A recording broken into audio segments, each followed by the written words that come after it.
जय हिंद प्यारे साथियों। इस वीडियो में बात करने वाले हैं भारतीय नौसेना की नई भर्ती के बारे में, यानी कि इंडियन नेवी की तरफ से नई भर्ती का नोटिफिकेशन रिलीज कर दिया है, जिसमें कुल 1356 पदों पर यह भर्ती निकाली गई है। आप सभी को बता दें कि ऑल ओवर इंडिया से सभी male and female candidate apply कर सकते हैं। ये वैकेंसी आपकी इंडियन नेवी में SSR यानी सीनियर सेकेंडरी रिक्रूट की जो आपकी वैकेंसी निकाली जाती है वो वैकेंसी आपकी निकाली गई है। तो पूरी डिटेल इस वीडियो में आप सभी को देने वाले हैं कि कौन कौन अप्लाई कर सकता है, कैसे आप इसके लिए अप्लाई कर सकते हैं, फिजिकल क्या रहेगा, हाइट क्या रहेगी, सिलेक्शन प्रोसेस क्या रहेगा, सिलेबस क्या रहेगा, हर एक चीज के बारे में इस वीडियो में हम डिस्कस करेंगे। तो वीडियो को आप लास्ट तक ध्यान से जरूर देखें ताकि आप सभी को पूरी इंफॉर्मेशन मिल पाए। और वीडियो पसंद आए तो वीडियो को लाइक शेयर करके चैनल को सब्सक्राइब कर लें और बेल आइकन पे प्रेस कर लें ताकि फ्यूचर में आने वाली हर एक जॉब अपडेट का नोटिफिकेशन आपको इसी प्रकार से सबसे पहले मिलता रहे। अब चलते हैं आपकी अपडेट की तरफ और आप सभी को पूरी इंफॉर्मेशन देते हैं। तो देखिए यहाँ पे वैकेंसी तो काफी ठीक ठाक निकाली गई है, 1356 यहाँ पे वैकेंसी निकाली गई है और नोटिफिकेशन आप देख सकते हैं इंडियन नेवी की तरफ से नोटिफिकेशन रिलीज कर दिया है। Indian navy invite online application from unmarried male and unmarried female. तो मेल एंड फीमेल दोनों के लिए वैकेंसी निकाली गई है। पहले ये वैकेंसी केवल मेल कैंडिडेट के लिए निकाली जाती थी, बट अब इसमें फीमेल को भी मौका दिया जाता है, यानी कि महिला पुरुष दोनों अभ्यर्थी इसके लिए अप्लाई कर सकते हैं। अब यहाँ पे आप देखेंगे तो candidate for Agniveer SSR 02/2023 batch, यहाँ पे जो 2023 का सेकंड नंबर का बैच ये आपका होने वाला है। अब यहाँ पे हम डिटेल्स देख लेंगे कि पूरी डिटेल आपकी क्या रहती है, तो हर एक चीज में आप सभी को क्लियर करता चलूंगा। अगर आपका कोई डाउट रहे तो मुझे कमेंट सेक्शन में बता देना, वैसे मैं ट्राई करूंगा कि आपका कोई भी डाउट यहाँ पे नहीं बचेगा। अब यहाँ पे देखिए कंडीशंस दी गई है, तो एलिजिबिलिटी कंडीशन यहाँ पे देख लेते हैं। तो यहाँ पे जो ऑनलाइन एप्लीकेशन जारी किए गए हैं, सबसे पहली बात तो आपको याद रखना है कि केवल unmarried male and female candidate apply कर सकते हैं। पहली कंडीशन तो आपकी हो गई। साथ ही में यहाँ पे आप देखेंगे कि यहाँ पे जो आपकी टोटल वैकेंसीज हैं वो आप सभी को दी गई है। टोटल वैकेंसीज आर 1365, यानी कि 1365 आपकी ये वैकेंसीज निकाली गई हैं। और ये आपके SSR की वैकेंसी रहेंगी including A maximum of 273 female, यानी कि टोटल जो नंबर्स हैं आपके 1356, इसमें से 273 फीमेल की वैकेंसी रहेंगी मैक्सिमम, इससे ज्यादा फीमेल की वैकेंसी नहीं रहेंगी। will be earmarked in a state wise manner. The eligibility criteria and the board term and condition are laid down here in below. तो नीचे आपको पूरी इंफॉर्मेशन दी गई है। तो नंबर सेकंड आ जाता है आपका एजुकेशन क्वालिफिकेशन, यानी कि इसके लिए योग्यता क्या चाहिए। तो यहाँ पे आप सभी को बता दें क्वालिफाइड इन 10+2, यानी कि 12 क्वालिफिकेशन आपकी होनी चाहिए। 12th आपने पास कर रखा हो। यहाँ पे examination with the mathematics and आपका physics and at least one subject of these subject. तो पहली बात ये कि आपके पास ये दो सब्जेक्ट होना कंपलसरी है, यानी कि मैथमेटिक्स और फिजिक्स तो आपके पास होने चाहिए। इसमें से आपको चॉइस दी गई है कि तीसरा जो सब्जेक्ट है वो केमिस्ट्री हो या फिर बायोलॉजी हो या फिर कंप्यूटर साइंस हो। इन तीनों में से अगर कोई भी सब्जेक्ट है तो भी काम चल जाएगा।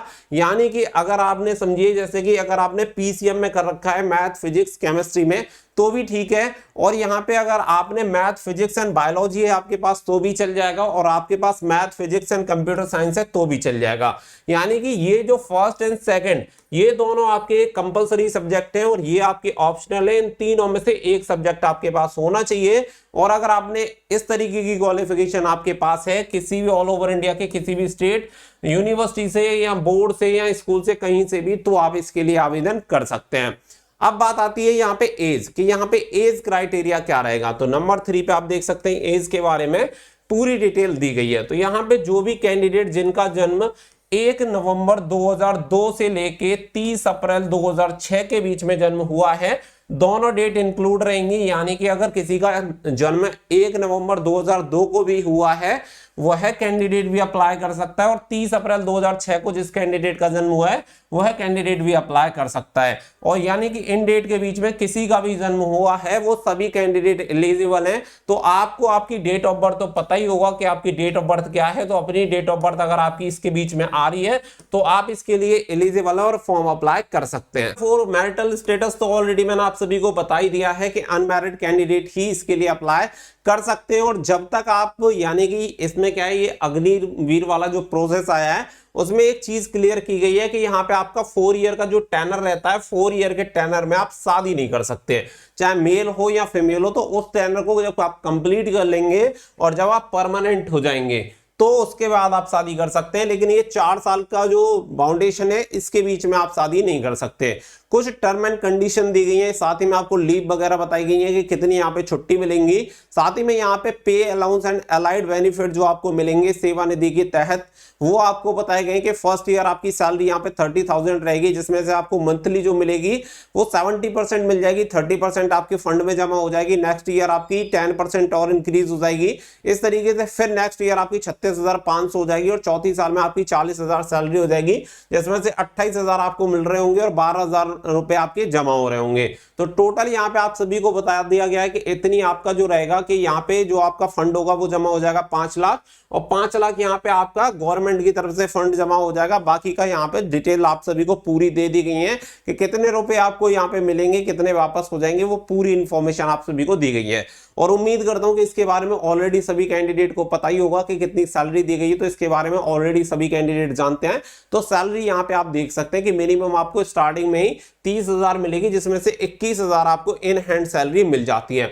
बाकी का जैसे लाइफ इंश्योरेंस कवर हो गया, डेथ कंपनसेशन हो गया एंड आपका डिसेबिलिटी कंपनसेशन हो गया, इसके बारे में इंफॉर्मेशन दी गई है। साथ ही में यहाँ पे आप सभी को बताया गया है कि यहाँ पे आप देखेंगे enrolment as a soldier regular cadre, तो रेगुलर कैडर के बारे में भी आप सभी को इंफॉर्मेशन दी गई है। तो यहाँ पे पूरा जो आप देखेंगे कि यहाँ पे जो आपका 4 ईयर का एंगेजमेंट पीरियड जो रहेगा and the up to 25% of each specific batches of Agniveer will be enrolled in the Indian Navy for further re-engagement as sailor regular cadre। तो यहाँ पे क्लियर कर दिया गया है कि जितने कैंडिडेट जो भी जैसे कि 1365 कैंडिडेट इसके लिए भर्ती होंगे, 1365 में से 4 साल बाद 25% जो कैंडिडेट होंगे वो रेगुलर इंडियन नेवी में कंफर्म हो जाएंगे, कैडर में चले जाएंगे, रेगुलर कैडर में। तो ये भी आपको क्लियर कर दिया गया है। केवल 75% कैंडिडेट ऐसे होंगे जो कि 4 साल के बाद जो अग्निवीर सिस्टम है उसके तहत यहाँ पे बाहर हो जाएंगे।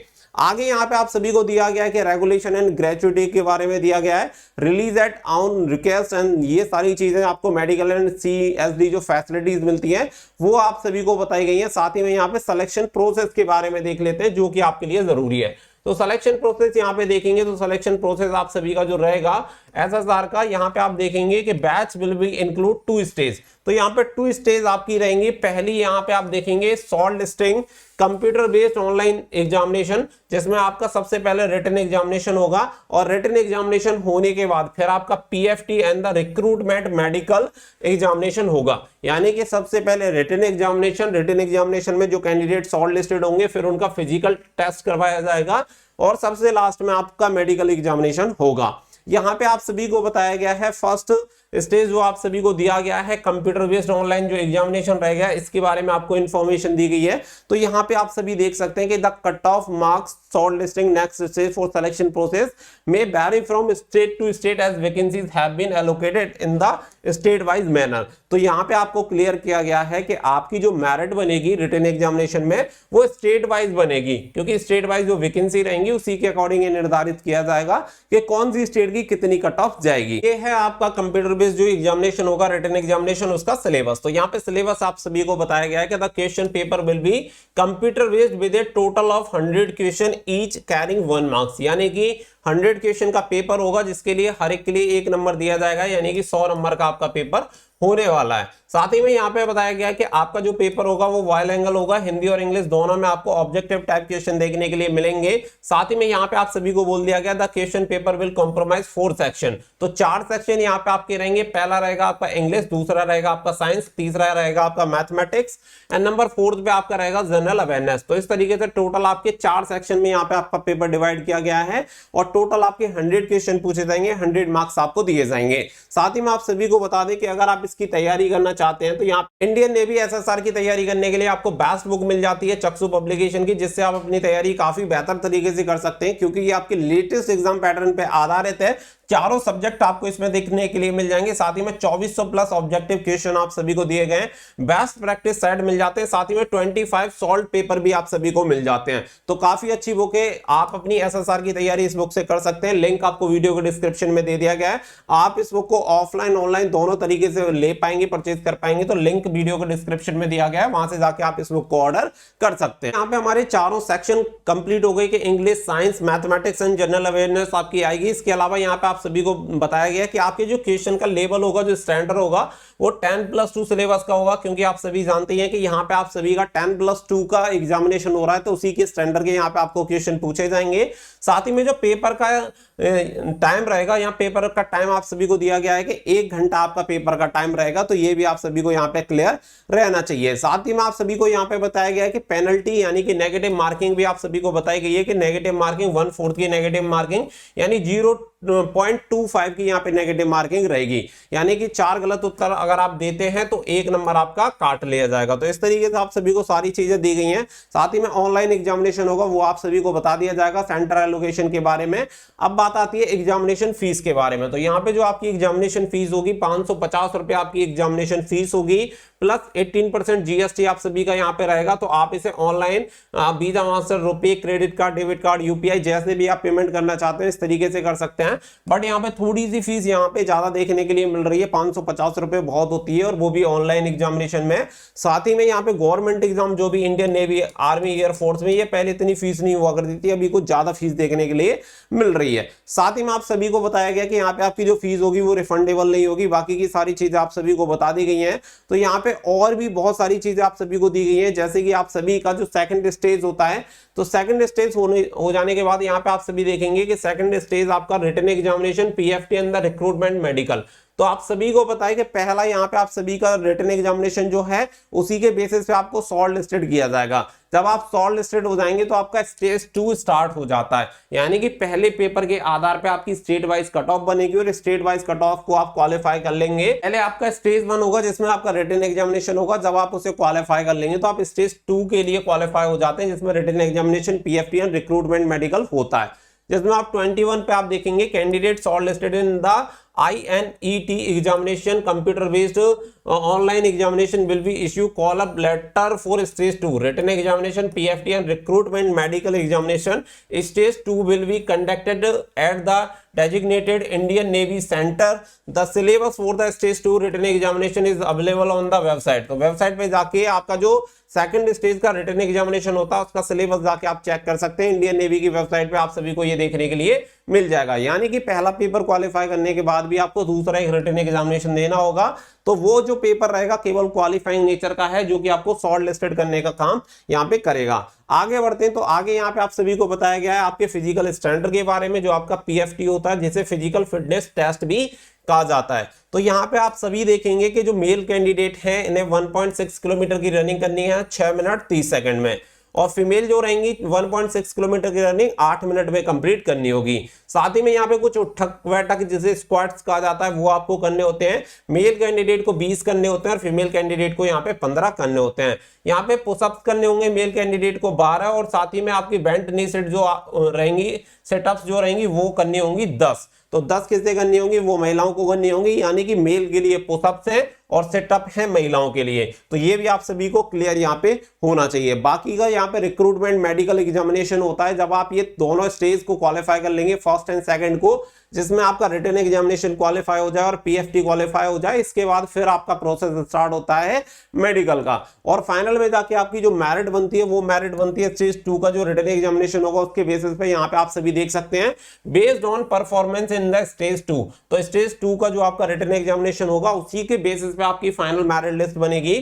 जो आपका पहला वाला रिटन एग्जामिनेशन है वो केवल आपको स्टेज 2 के लिए क्वालिफाई करवाता है, इसके अलावा और कुछ भी आपका नहीं होगा। साथ ही में यहाँ पे आपकी जो ट्रेनिंग वगैरह स्टार्ट होगी वो अक्टूबर 2023 में स्टार्ट हो जाएगी। तो ये सारी चीजें इनका एकदम सिस्टम से काम चलता है, वो आप सभी को पता ही है। मेडिकल स्टैंडर्ड वगैरह के बारे में आपको कुछ यहाँ पे इंफॉर्मेशन दे दी गई है, अगर आप चाहें तो यहाँ पे रीड कर सकते हैं। देखिए बाकी की जो डिटेल्स है वो आपको मेडिकल वगैरह के बारे में दी गई है कि आपकी जो आंखें होनी चाहिए 6/6 होनी चाहिए, प्रेगनेंसी वगैरह के बारे में कुछ इंफॉर्मेशन दी गई है। अगर आपको वो डिटेल्स जाननी है तो वो भी जाके आप चेक कर सकते हैं। फिर बात आती है हाउ टू अप्लाई। तो अप्लाई करने के लिए आप सभी को बता दें कि आप इंडियन नेवी की ऑफिशियल वेबसाइट से 29 मई से इसके ऑनलाइन एप्लीकेशन फॉर्म स्टार्ट हो जाएंगे और 15 जून तक आप इसके लिए ऑनलाइन एप्लीकेशन फॉर्म अप्लाई कर सकते हैं। ये है आपकी ऑनलाइन एप्लीकेशन फॉर्म भरने की डेट, जो कि आपको यहाँ पे बिल्कुल क्लियर मेंशन कर दी गई है कि 29 मई से 15 जून के बीच में आप इसके लिए फॉर्म अप्लाई कर सकते हैं। बाकी की जो प्रोसेस है वो आप सभी को बता दी गई है। साथ ही में यहाँ पे फोटोग्राफ वगैरह के बारे में आपको इंस्ट्रक्शन दिए गए कि आपका फोटोग्राफ जो होना चाहिए 10 KB से 50 KB के बीच में होना चाहिए। बाकी की कुछ और भी इंस्ट्रक्शन यहाँ पे आप सभी को दी गई है,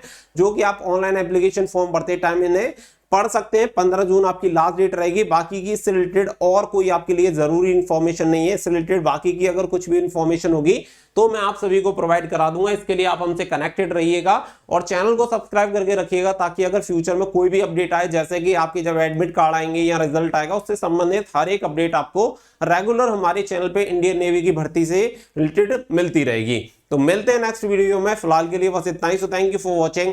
जय हिंद, जय भारत।